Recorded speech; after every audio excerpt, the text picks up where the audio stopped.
Good morning, guys. I wanted to talk about 10.2, where we are finding our trig functions using just a point.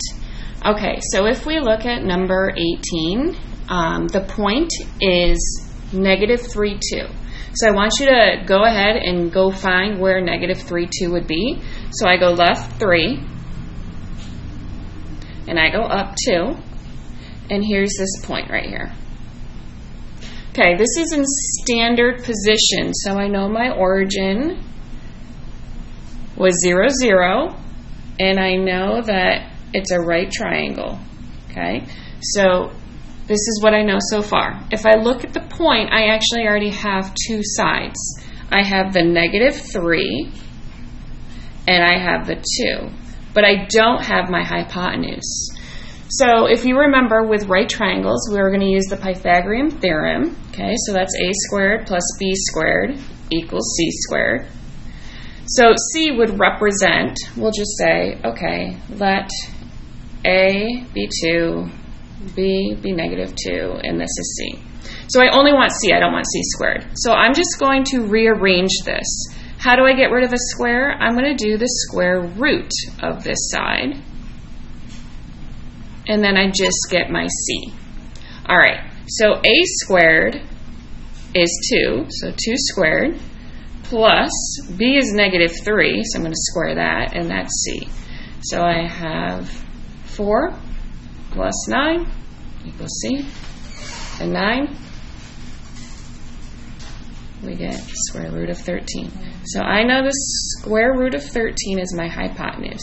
Now I have all three sides, and now I can find all 6 trig functions. So sine, cosine, tangent,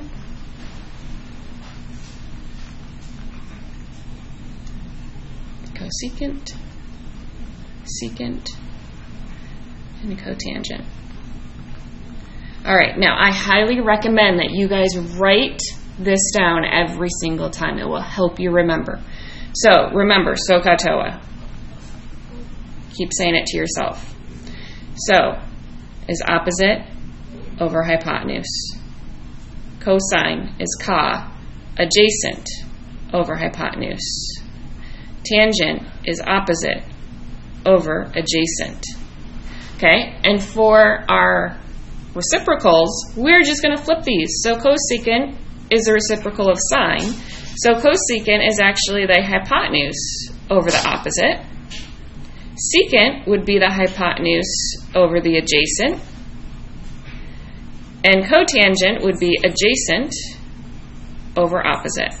Okay, so every time I highly recommend you guys write those out. It will help you remember. And now you just fill it in because now you have all your sides. So opposite, okay, so what am I looking for? What's my opposite? Start at your origin. My opposite would be 2. What's my hypotenuse? Square root of 13.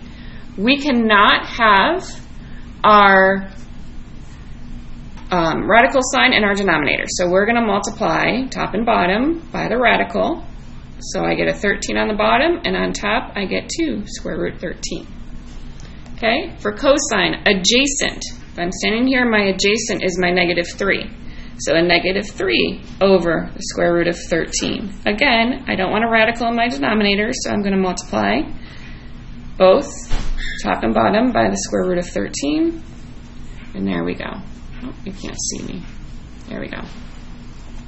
Okay, and then we're just going to go all the way down. So whenever you have a radical in your denominator, you have to get rid of it. Okay, so our sine was 2 over the square root of 13, so I had to multiply square root of 13 top and bottom. And now at the bottom, a square root, I have 2 13, so it just becomes 13. And on top, I have 2 times square root of 13. All right, good luck, guys.